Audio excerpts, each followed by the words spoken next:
First, you have some time to look at questions 1 to 3.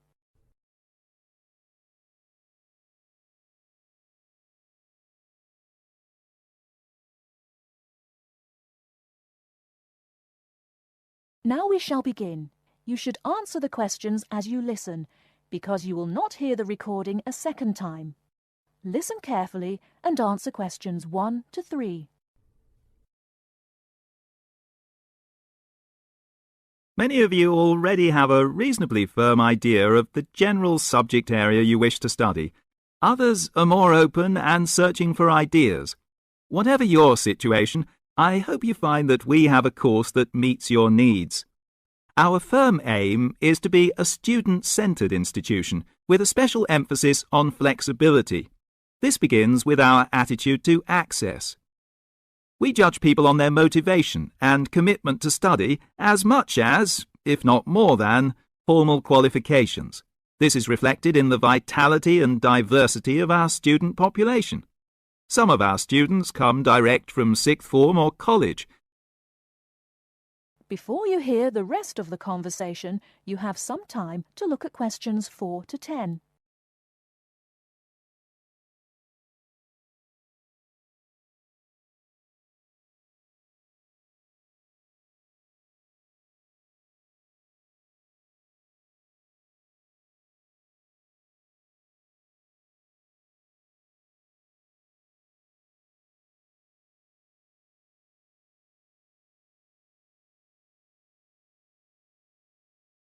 Now listen and answer questions 4 to 10.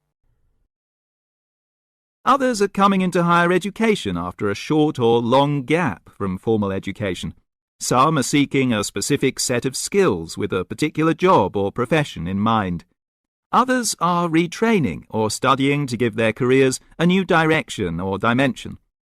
Some are learning about the very latest scientific, technological and commercial knowledge. Others are stretching their minds on sensitive environmental, social and cultural issues. Even a casual observation of the mix of our student body indicates that we're close to our aim of being a polytechnic for the whole community. To meet our students' needs, we have 500 academic and a further 500 support staff committed to good quality teaching, high standards and sensitive and sympathetic student care. We have probably the longest experience of understanding and dealing with the differing needs of a diverse student population.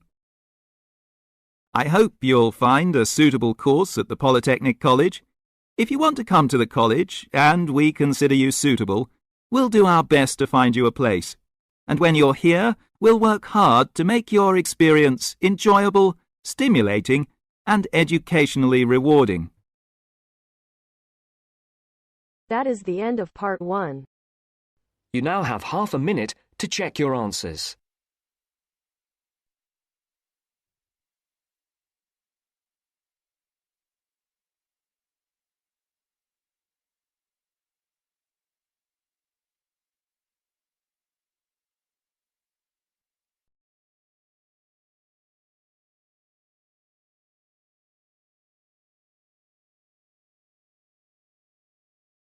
Now turns to part 2. Part 2. Everyone knows that we have achieved a huge amount in terms of space exploration. First, you have some time to look at questions 11 to 16.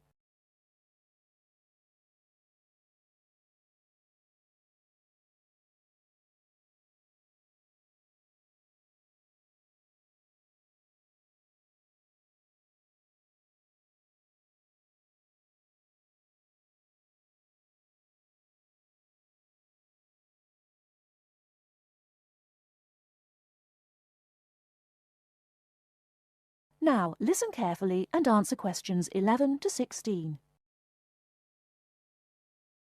Everyone knows that we have achieved a huge amount in terms of space exploration. The space race between ourselves and Russia went on for nearly 20 years, but we were the first to land a man on the moon. At that time, the space race was very close, and the Russians very nearly got to the moon before us.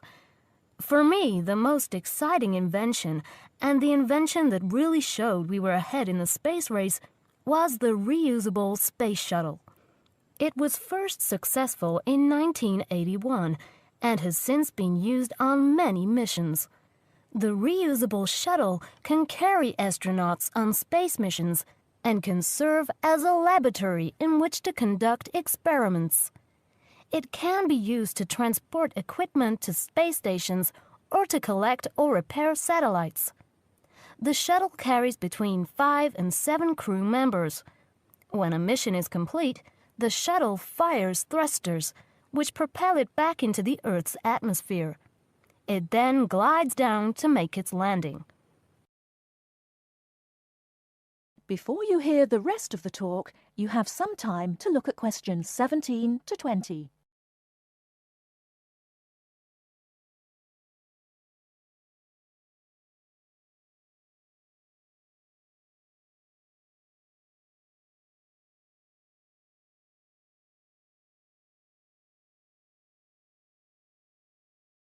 Now listen and answer questions 17 to 20. Although the remains of very early ovens have been found in many parts of the world, it was here that they were first used frequently in people's homes. In ancient Greece and in other parts of Europe and Turkey, people used ovens to bake bread. But it seems there was only one large oven that everyone shared. Here, the remains of villages from 5,000 years ago show that each mud brick house was constructed with an oven, and that baking bread and perhaps cooking meat was very common. The ovens were made of clay and shaped like a beehive.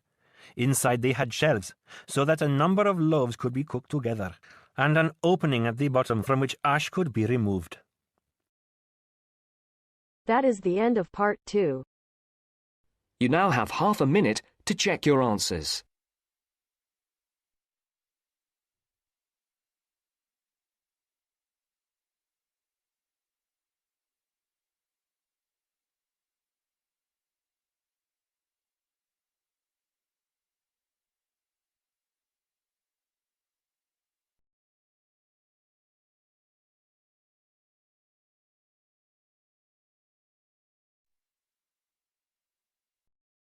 Now turns to part 3. Part 3. You will hear 2 business studies students discussing a presentation they'll do on an article on working effectively in groups. First, you have some time to look at questions 21 to 26.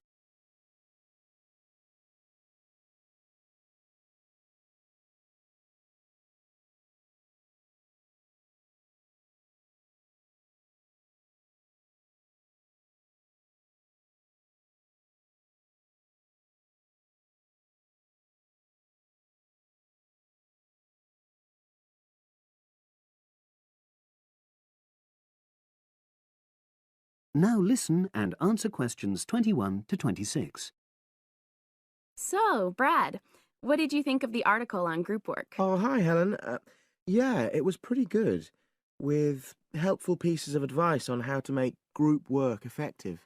I think we were lucky to be given such a straightforward text to present at the Management Skills Seminar. Yeah. Actually, shall we discuss it now? Have you got time? Sure, it's only a 10-minute presentation, so we just need to explain and then give our views on the main points raised in the article. I'll jot down some notes. Right. So, there are 3 main sections. I suggest we start with listening. Yeah, effective listening in groups, because it's not something that's frequently covered on courses in our field. No, and we should say that in the presentation. Yeah, and also effective listening's pretty simple, you know. I don't think it's hard to learn. Well, people think it's easy, but in my experience, most of us tend to be very lazy listeners. Okay, I wouldn't argue with that. Something I do think we should emphasize is the power of the listener's posture, gestures, etc., in making speakers feel respected. Not that you're just waiting for them to finish before jumping in with your own ideas. Okay, right. The next section is on goal setting. Let's make sure we're clear what the article says on this. Yeah. Well, firstly, it says that all group members must be given time to explain their own goals. That's it, yeah. And then, did it say that the whole group should agree on common goals? That's a bit too strong. It's more that everyone's agendas should be equally acceptable. But it does say that goals have to be realistic, Achievable within a particular time? You've got it. That's really what the article's saying. There isn't really any point in having ideals if group members know they won't come to anything within a reasonable period. So, I think a summary covering those points will be enough for that part of the presentation, don't you? Yeah. Now, the last section is about conflict resolution. Actually, I thought it was the worst part of the article. Me too. I don't think it went into sufficient detail on the issue. Actually, I thought it devoted too much space to it, but that it was all rather boring, It didn't mention some of the more radical theories. Absolutely. I found that really irritating. Right, and also I think it could have said more about conflict sometimes being healthy in groups. Absolutely. It just mentioned rather glibly about how we should avoid thinking of winners and losers, and that quick resolution of conflict is always desirable. Without explaining what these terms mean? Well, it gives quite detailed definitions, but doesn't develop a proper argument. Right. So, for the presentation, I think we just give some definitions and then explain what we felt were the weaknesses in the article's treatment of conflict resolution. Yeah, good. Now you have some time to look at questions 27 to 30.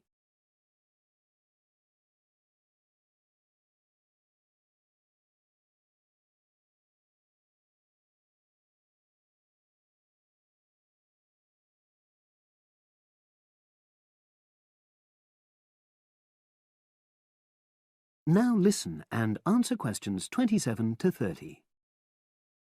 So, let's think about what we have to prepare for the actual presentation. Well, I suppose we'll use PowerPoint, but I'm hopeless at using it, especially if it has any visuals. I really have to look into doing a course on it because I know I'll need it in the future. Don't worry, I'm quite happy using PowerPoint and I'll put it together when everything else is ready. That's a relief, but yes, do that later. Okay. Now, I heard the tutor saying we have to include some well-chosen quotations from the article. I'm not sure if we do. I'll email him to find out. No need, I can just have a look at the specs he gave us when he set the task. That'll be quicker. But the tutor definitely said we have to prepare a handout to go with the talk. I'm not really sure how we do that. Sarah did one last year. Who's she? She's doing the same option as me on marketing. I'll ask her advice on what to include. Great. So that just leaves the bibliography at the end. I suppose it'll mainly be articles. Yeah. So we'll just look on the web, and we can leave that till later. But we've been advised against that. Well, we could have a look through some journals in the library. I think we should start by looking through module handbooks. I think that'll give us some good leads. Yeah, you're probably right. So that's all the topics. That is the end of part 3. You now have half a minute to check your answers.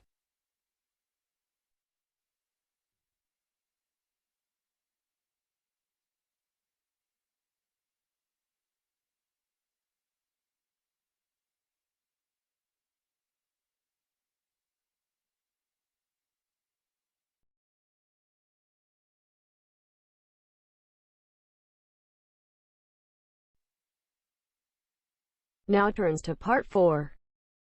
Part 4. You are going to hear some facts and figures about Australia.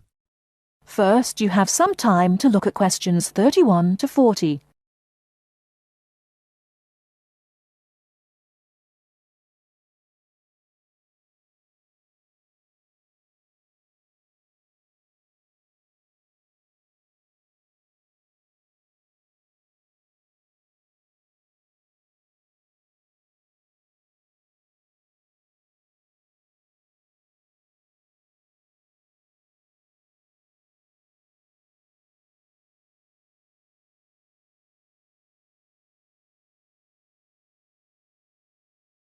Now listen carefully and answer questions 31 to 40.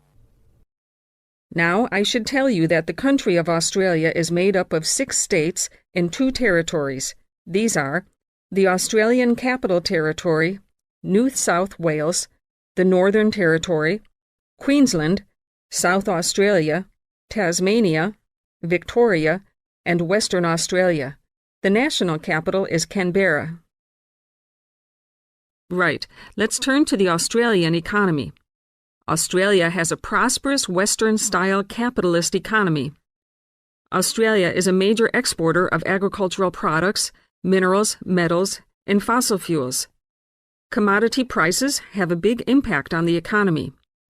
Australia suffered from the low growth and high unemployment typical of the OECD countries in the early 1990s, but the economy has expanded at reasonably steady rates in recent years. In addition to high unemployment, short-term economic problems include how to balance output and inflation and how to stimulate exports. The economy is made up like this: agriculture, 3.1%, industry, 27.7%, services, 69.2%. The labor force has a similar pattern. The total labor force is 8.2 million. 34% work in finance and services, 23% work in public and community services, 20% work in the wholesale and retail trade, 17% work in manufacturing and industry, and 6% work in agriculture. What are the chief industries of Australia? They are mining, industrial, and transport equipment, food processing, chemicals, and steel. What are Australia's main agricultural products? They are wheat, barley, sugarcane, fruit, cattle, sheep, and poultry. And who do we sell our products to? At present, our chief export market is Japan, which takes 24% of our exports. After that, South Korea takes 8%, and New Zealand and the U.S. each take 7%. In years to come, however, we expect China to become a significant trade partner. China already supplies 5% of Australia's imports. This is the same amount as New Zealand. Meanwhile, we take 1/5, in fact 22% of our imports from the U.S., 17% from Japan, and 6% from the UK. So what sort of things does Australia import? Well, we import a lot of machinery and transport equipment, especially computers and office machines, also telecommunications equipment, and in addition we have to import oil and petroleum products. So let's move to the subject of communications in Australia. We have an estimated 8.7 million telephones and 9.2 million televisions. There are some 134 television broadcast stations and 325 radio stations. The related subject of transport is naturally very important in such a big country as Australia. Let's look at highways first. There are two kinds of highways, paved and unpaved. Paved highways are regular roads with a permanent surface. But actually, we have more unpaved highways, around 60%, than paved, when all the country roads are included. In addition, Australia has a railway network of over 38,000 kilometers. But you'll probably find it hard to believe how many airports we've got. 10? 20? 50? No, the total is 443. Of course, this includes many short runways on farms and in the outback. There are only 9 airports with runways of more than 3,000 meters.